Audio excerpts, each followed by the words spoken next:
आज का समय ऐसा आया है कि मनुष्य ना जाने क्यों केवल मात्र जमीन, संपत्ति, इसका जेवर, उसका गहना, बस इसी पर ही दिमाग है।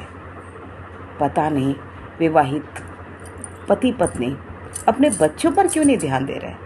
अरे बच्चों को अच्छे संस्कार दे दो, यही आपका गहना है, यही आपकी संपत्ति है, यही आपका ज़मीन जायदाद है। लेकिन नहीं, शादी होकर के आए हैं तो पहला मकसद ससुर का मकान, सास के गहने। क्या है ये? सोचो जरा, अगर ससुर तुम्हारे गरीब होते, मकान बनाकर नहीं गए होते, किसी मकान पे तुम्हारी परवरिश नहीं की होती, किसी झोपड़ी में रह रहे होते, तब भी आप यही कहते कि हमें तो ससुर का मकान चाहिए, हमें तो सास के गहने चाहिए। अरे खुद क्यों नहीं कमा कर खरीद सकते हो? अगर नहीं खरीद सकते हो तो कोशिश करो और जितना मिला उतने में सुखी रहो। औरत को, आज की औरत को अपने गहने पहनने हैं, बच्चों का नहीं सोचना, बच्चों के लिए नहीं देखना कि आज हम अपने बच्चों को क्या संस्कार दे रहे हैं। आज तुम अपनी सास के गहने चाहते हो, आज तुम्हें अपने ससुर का मकान चाहिए, आज तुम्हें प्रॉपर्टी चाहिए। क्या तुम्हारी संतान तुमसे यही आशा नहीं करेगी? इसका मतलब आप अपनी संतान को गलत शिक्षा दे रहे हो। मैंने अपनी सास ससुर से कोई आशा नहीं की। मैंने ससुर के मकान की तरफ आंख भी उठाकर नहीं देखा, जबकि मेरे ससुर अपने अंतिम समय में यही इच्छा करके चले गए कि बेटा एक बार आ जाओ और अपना हिस्सा ले लो। लेकिन मैंने अपने ससुर से तब कहा था, क्योंकि मुझे नहीं पता था कि वो जाने वाले हैं, कि डैडी मुझे कुछ नहीं चाहिए, आप मुझे बताइए आपको कौन सा मकान चाहिए, कहाँ लखनऊ में कहाँ कौन सा घर खरीदना है, मैं खरीद कर देती हूँ। लेकिन शायद बहुत देर हो गई थी। हर औरत को लगता है कि दूसरी औरत लालची है। ऐसा नहीं होता है। जो औरत लालची होती है वो लालची बच्चों को ही पैदा करती है। और मुझे अपने ऊपर गर्व है कि मेरे बच्चे कभी भी पैसे के लिए मेरा मुंह नहीं देखते। कभी मेरे मकान पे मेरे बच्चों की नज़र नहीं है। मेरे बच्चे मेहनत करना चाहते हैं। मेरे दोनों बच्चे मेहनत करके कमा कर खुद बनाना चाहते हैं। हमारे घर में किसी को भी पैसे का लालच नहीं है। लेकिन मैंने लोग देखे जिनकी नज़र सिर्फ अपने सास ससुर के गहनों पर, सास ससुर के पैसों पर, सास ससुर के मकान और प्रॉपर्टी पर है। कितने शर्म की बात है। जो आज आप कर रहे हो, कल आपकी संतान भी आपके साथ ऐसा करेगी। छोड़ दो इस नियत। आप धरती से एक सुई का टुकड़ा, एक छोटा सा 1 रुपये का सिक्का भी लेकर नहीं जा सकते, क्योंकि आप अच्छी तरह जानते हो, आप बहुत अच्छी तरह जानते हो कि जब एक अर्थी घर से उठती है तो लोग उस पर सिक्के फेंकते हैं। जानते हो क्यों फेंकते हैं? केवल मात्र यह बताने के लिए कि देखो, इतना धन दौलत, मकान, पैसे सब होने के बावजूद भी तुम यहाँ से, धरती से एक सिक्का भी अपने साथ ऊपर लेकर नहीं जा सकते हो। अगर ले जा सकते हो तो अपने कर्म, अपने बच्चों की खुशी, अपने बच्चों की खुशी उनको पैसा देने में नहीं है, उनको मकान देने में नहीं है।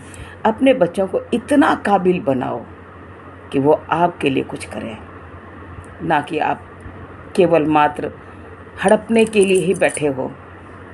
आपको लगता है आप तो आज ससुर का मकान हड़प लोगे, क्योंकि सास ससुर आपके धरती पर नहीं है। लेकिन अपने बच्चों के लिए आप क्या बना के जा रहे हो? अपने सास ससुर का मकान ही अपने बच्चों को देके जाओगे। आपके बच्चे आपके मुंह पर थूकेंगे जिस दिन उन्हें ये लगेगा कि मेरे माता पिता ने मेरे दादा दादी की प्रॉपर्टी पर ही नज़र रख रहे थे। अगर आप अपने बच्चों को पैसे का लालची बना रहे हैं तो बहुत गंदी सोच है आपकी। आप बच्चे के माता पिता नहीं, आप अपने ही बच्चे के दुश्मन हैं। अरे कुछ औरतें तो मैंने ऐसी देखी हैं कि वो अपने बच्चों को पढ़ाने में पैसा नहीं खर्च कर रही हैं।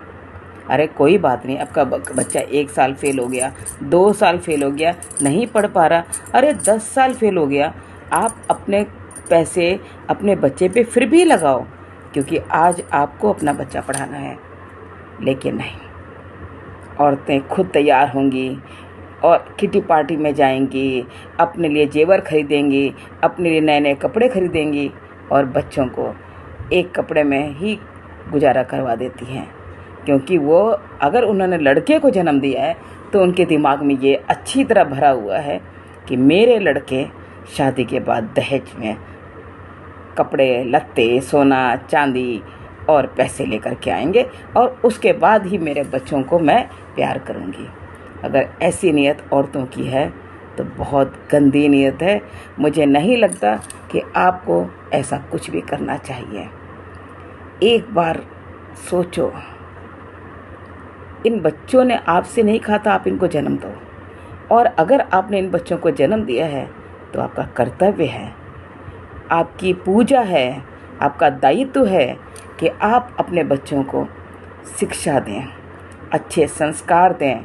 भले ही आपके बच्चे ना पढ़ पाए, लेकिन आप कोशिश करें। लेकिन नहीं, कुछ माँ बाप तो मैंने ऐसे भी देखे हैं जो अपने केवल सुख की खातिर अपने बच्चों को कहीं भी नौकरी करने भेज देते हैं। आखिर क्यों? अगर आपके घर में मजबूरी है, आपके घर पैसा नहीं है, तब आप अपने बच्चों के भविष्य के साथ खिलवाड़ कर रहे हैं तो समझ आ रहा है। लेकिन अगर आप 2 वक्त की रोटी खा रहे हैं तो आप अगर असली अच्छे माँ बाप हैं तो आप 1 वक्त की रोटी खाइए और 1 वक्त की रोटी का पैसा बचा के अपने बच्चे का भविष्य बनाइए। अपने बच्चे का अगर भविष्य आप बना देते हैं और आपका बच्चा सुखी होता है तो ये आपके अच्छे कर्मों में गिना जाएगा। ये कोई स्वार्थ नहीं है, ये आपके ही अच्छे कर्म हैं। और भी तरह के माँ बाप देखे हैं मैंने। इस समाज में जब लोगों से मिलती हूँ ना और सबकी सोच सुनती हूँ और देखती हूँ तो बड़ा आश्चर्य होता है।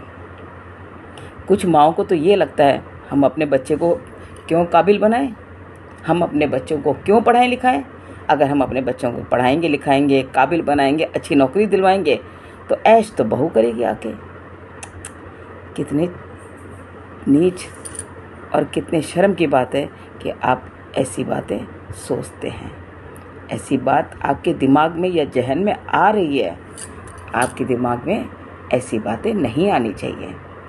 आपको सोचना है कि आपने जिस बच्चे को धरती पर जन्म दिया है उसका भविष्य बनाना केवल और केवल मात्र आपका ही कर्तव्य है।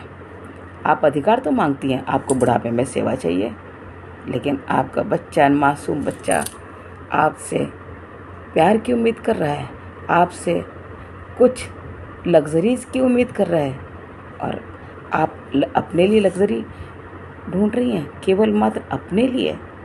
ये अच्छी बात नहीं है। बदलिए। ज़रूरत है बदलने की, ज़रूरत है आपको अपनी सोच को बदलने की। अपने कर्तव्य को निभाइए और ज़मीन, जायदाद, मकान, पैसा, धन दौलत, जेवर, इनसे अपना दिमाग हटाइए और अपने बच्चों को अच्छे संस्कार दीजिए। क्योंकि ज़मीन, मकान, धन दौलत ये किसी के काम नहीं आते। और अगर आपके बच्चे अच्छे बन गए तो आपके मरने के बाद में भी आपका ही नाम धरती पर होगा, आपका ही नाम धरती पर होगा और आपको बहुत पुण्य मिलेगा। और इसी को कहते हैं अच्छे कर्म। ये है अच्छे कर्म। धन्यवाद।